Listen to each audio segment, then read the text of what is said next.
बहुत सी बातें हो गई है, सिर्फ थोड़ी सी इतिहास पर फोकस करूंगा। 16वीं सदी में मुगल लोग आए थे भारत में और वो ये चाहते थे कि भारत के अंदर में बहुत सारे अलग अलग हिस्से में राज मतलब साम्राज्य हैं। वो ये चाहते थे कि ये जो साम्राज्य जिनका चल रहा है राजपूत लोगों का, इनको उखाड़ करके फेंक दिया जाए, साइड में कर दिया जाए, इनको अरेस्ट दे दिया जाए 5 साल या 50 साल, जैसा बीजेपी को कांग्रेस के लोग करते कि नहीं करते। मुगल लोग भी वैसा ही चाहते थे, राजपूतों को हटा करके भारत के अंदर अलग अलग जगह पे साम्राज्य स्थापित करना। तो मुगलों का जो हेड था वो अकबर हुआ करता था, और अकबर ने जो लड़ाई थी राजपूतों से, वो लड़ाई छीन करके मुगलों को लेनी थी, वो जो सत्ता थी वो। तो उन्होंने, क्या नाम था उसका पता है किसी को?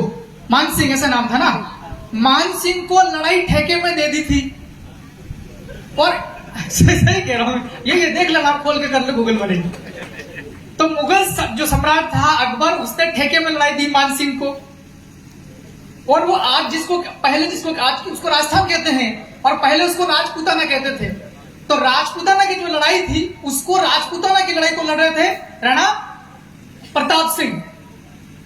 तो राणा प्रताप सिंह एक तरफ से राजपूताना की लड़ाई लड़ रहे थे और मुगलों की लड़ाई लड़ रहे थे राजा मान सिंह ठेके पर लेकर के। लेकिन वो जो थोड़ी बहुत मिस्टेक हो सकती है, आप सुधार कर लेने वाले, जैसा मुझे पता है, तो इतिहास की बात कर रही है, आप भूल चूक हो सकती है गांधी दादा। तो वो जो आर्मी थी उसकी, मुगल की आर्मी, वो 3 टुकड़ों में बिखर गई थी। वो घेरा डालना चाहते थे, किस पर? प्रताप सिंह की सेना पर वो घेरा डालना चाहते थे। 3 अलग अलग टुकड़ों में बिखरे वो।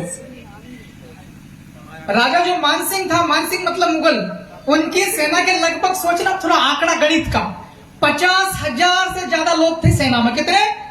मुगल सेना के 50,000 से ज्यादा लोग थे। उनके पास में हाथी भी थे, उटड़े भी थे, तोपें भी थी, बंदूकें भी थी, तीर भी थे, तलवार भी थे। और एक तरफ प्रताप सिंह जो राजपूताना की लड़ाई लड़ रहे थे, उनके पास में थे केवल, उनके 50,000 की तुलना में केवल 10,000 लोग थे।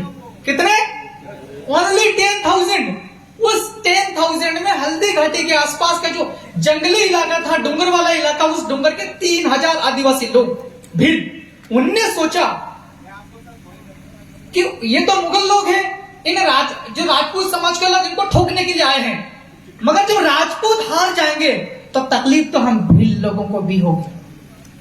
ऐसा सोच करके हल्दी घाटी के आसपास वाले करीब 3,000 भील, उन्होंने सोचा चलो कूद पड़ो जंग में मुगलों के खिलाफ। 3,000 आदिवासी भील लोग थे, उनके पास में केवल तीर कमान होंगे, गोफन होंगे और फलिए वालिया होंगे। भील आदिवासियों ने यह सोचा कि जान चली जाए तो कोई बात नहीं, क्या नहीं जाना चाहिए? इज्जत नहीं जाना चाहिए। मतलब 1576 में, आज से मतलब कितना मोटा मोटा आइडिया, 500 साल पहले भील लोगों ने सोचा था इज्जत नहीं जाना चाहिए, जान चली जाए तो चले। मतलब जान सस्ती थी और इज्जत महंगी थी 500 साल पहले वाले भीलों में। और आज तो एक एक पोटली पी करके जग दे रहे हैं, इज्जत बेच रहे हैं। तो इसमें ये विचार मंथन होना चाहिए। भाई राणा कुंजा की प्रतिमा लगा दी इतनी बड़ी, उसको बार बार देखोगे, मोटरसाइकिल लेके उधर जाओगे तो दिखेगा, उधर से फिर इधर आओगे देखेगा, हम जैसे लोग आएंगे हम भी देखेंगे, तो सीखेंगे क्या? थोड़ा मंथन करना चाहिए कि क्या है राणा कुंजा, क्या है हल्दी घाटी का युद्ध, कौन थे 3,000 लोग 10 में से, इसके ऊपर विचार किया जाना चाहिए। उस 3,000 भीलों में से लगभग 1,600 भीलों की कुर्बानी हो गई थी। 3,000 में से 1,600 भीलों ने शहादत दे दिया। अब आप जोड़ लो जरा। और उनके 50,000 में से केवल 150 लोग मारे गए थे। कितने? केवल 150 लोग मरे थे मुगलों के। और जिन राजपूत लोगों का भीलों ने सपोर्ट किया था, उनके 1,500 लोग मर गए थे, और ज्यादातर लोग वो भील थे। उसके बाद जब आखिरी में रिजल्ट आया हल्दी घाटी युद्ध वाला, तो वो युद्ध अनिर्णित रहा। मतलब मुगल जीत नहीं सका और राणा प्रताप सिंह हार नहीं सका। पता है कि नहीं? हाथ खड़े करो किसी को। क्या मैं सही कह रहा हूं? Who is preparing for competitive examination, PSC UPSC? क्या मैं सही बोल रहा हूं? 1976 की लड़ाई हल्दी घाटी वाली, अनिर्णित रहा था कि निर्णय हो गया था? जीत गया था? कौन जीता था? आपका गलत फंड है, इसको सही कर लेना। अगर 3000 भी लोग नहीं जाते प्रताप सिंह की सहायता करने के लिए, तो प्रताप सिंह हार जाता कि नहीं हार जाता? मुगल लोग राजस्थान में कब्जा कर लेते कि नहीं कर लेते? अब पहले राजपूताना था, अब हो गया राजस्थान। अगर मुगल वहां पर जीत करके मुगल अपनी सत्ता बना लेते तो मुगलिस्तान हो जाता कि नहीं हो जाता? आज अपन कांति दादा को बोलते, कांति दादा कहां से आए? कांति दादा गर्व से बोलते हम मुगलिस्तान से आए। बोलते कि नहीं बोलते?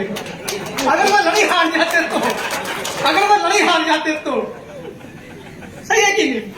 तो आज अगर राजस्थान का नाम भी कायम है तो राणा पंजाब भील की वजह से 1500-1600 भील लोगों ने शहादत दिया, उसकी बदौलत आज राजस्थान का नाम भी है। तो भाई लोगों, मैं अपनी बात खत्म करूंगा, इच्छा आगे है मेरे ख्याल से। मैं तो छोटी सी इतिहास की बात करने आया था। शॉर्टकट में कौन पुलिस पटवारी 3 स्टार 2 स्टार खड़े थे। भैया सुन लेना, यह अनुसूचित इलाका है, 5वीं अनुसूची वाला भारत का। वैसे अगर बात करें तो हमारे यहाँ पर परंपरागत कानून चलते हैं, ट्रेडिशनल राइट्स हमारे पास में। आपका अगर पुलिस वाला कोई भी, चाहे कितना बड़ा अधिकारी हो, पटवारी हो, चाहे तहसील वाला हो, चाहे कलेक्टर वाला हो, अगर आपको बामनिया के अंदर में या किसी को गांव में अगर आपको जाना है, आप बिना कोतवाल की सूचना करें, आप पहली बार तो आइए ही मत। और अगर आपको जाना है किसी गांव में तो कोटवार को, पटेल को, जो भी हमारी व्यवस्था है उसको लेकर के ही जाना, वरना गड़बड़ हो जाएगी। और सुनने में आ रहा था 5 तारीख को प्रोग्राम था। यह जो राणा पुंजा है, ये राणा पुंजा हमारे लिए देवता के तुल्य है, लेकिन राजपूत समाज के लिए भी ये भगवान के बराबर है। हमारे भगवान का भी कार्यक्रम 5 तारीख को था। वो 5 तारीख का कार्यक्रम कैंसिल करवाने वाले, फेल करवाने वाले, बाधा डालने वाला जो लोग हैं, उनको एक एक को ढूंढ निकालेंगे हम लोग और छोड़ेंगे। इस प्रकार की जो दलाल कैटेगरी के लोग हैं, सरपंच बनकर बैठे हैं जनपद में, जिला पंचायत में, चाहे विधानसभा में, चाहे लोकसभा में, जो ऐसी गांडू हरकत करता है उसको सबक सिखाना भी जरूरी है। आज ये हमको बाधा, हमारे काम में बाधा डाल रहा है। इनको अगर तुम सबक नहीं सिखाओगे, आने वाले समय में ये बिल्कुल नाग की तरह साबित होंगे। अभी कांतिलाल भूरिया जी का स्टेटमेंट चल रहा है फेसबुक पर। गुमान सिंह जी डामोर सांसद साहब बोलते हैं जयस वाले तो ईसा मसीह वाले, और कांतिलाल जी भूरिया कांग्रेस वाले बोलते हैं जयस वाले तो हमारे साथ में। मतलब ये जूते मांग रहे कि नहीं मांग रहे? बड़े बड़े नेता। आप लोग अगर बात हो कांतिलाल जी भूरिया से तो बोलना कि उसका छोरा है विक्रांत भूरिया, उसको युवक कांग्रेस का प्रदेश अध्यक्ष बनाया है। वो किसकी वजह से? झाबुआ जयस की वजह से उसको प्रदेश अध्यक्ष बनाया है। सही है कि नहीं? झाबुआ के अंदर में जयस वालों ने इतनी क्रांति पैदा कर दी आदिवासियों में, उन्होंने डर करके, डर कांग्रेस पार्टी खत्म हो जाएगी ऐसा सोच करके विक्रांत भूरिया को अध्यक्ष बनाया प्रदेश का। तो जयस वालों की वजह से उसको बनाया है। सही है कि नहीं है?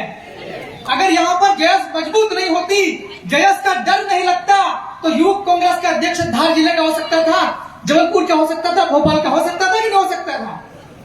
एक तो हमारी वजह से तुम लोगों को कुर्सी मिल रही पार्टी में, और फिर हमको ही गालियां दे रहे हैं। यह गलत है कि नहीं है?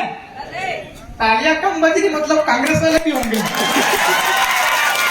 पता है मुझे, तुम फोटो खींचो, बड़े बड़े नेता के पास में जाओ, तुम मेंबरशिप भी ले लो, लेकिन ये याद रखना, किसी भी पार्टी का टिकट चाहिए तो पार्टी वाले को लगे कार्यकर्ता ले क्या, जयस वाले कार्यकर्ता तो जीत पाएगा।